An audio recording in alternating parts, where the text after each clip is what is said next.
கந்த சஷ்டி கவசம். கந்த சஷ்டி கவசம் ஒரு பயம் வந்தாலே எல்லாருமே சொல்ல ஆரம்பிச்சுருவாங்க. ஏதாவது ஒரு ஒரு நல்ல விஷயம் நடக்கணும்னா, அத ஃபர்ஸ்ட்டு சொல்லிட்டு தான் அடுத்து ஸ்டார்ட் பண்ணுவாங்க. நெறைய பேர் வீட்ல வந்து பார்த்தா, காலையில எழுந்த உடனே போட்டுருவாங்க கந்த சஷ்டி கவசம்.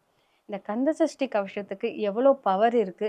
அத எப்பல்லாம் சொல்லணும்? நல்ல ஒரு கொஸ்டின். அதாவது கேட்குற கேள்வியிலே பதில் வைக்கக்கூடியவர் தான் முருகப்பெருமான். கந்த சஷ்டி கவசம். கவசம்னாலே பாதுகாப்பு ம். தான்.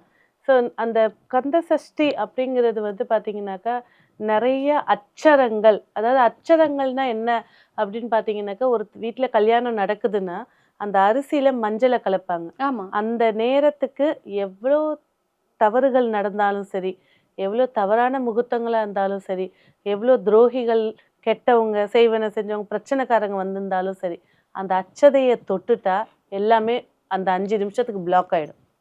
பிளாங்க் ஆயிடும். எந்த ஒரு பர்பஸும் தோணாது. பிரபஞ்சமே சபித்து அப்படி நிக்கும்னு ஆமா. சொல்றீங்களா? அந்த அட்சரத்த தொட்டு அந்த திருமணமான தம்பதிகள் போடும்போது, ஆசீர்வாதம் மட்டும் தான் நடக்கும். அதே போல தான் கந்த சஷ்டி கவசம் அப்படிங்கிறது வந்து பார்த்தீங்கன்னா, மிஞ்சி போனா 25 நிமிஷம் பாடலா ஒலிக்கும்.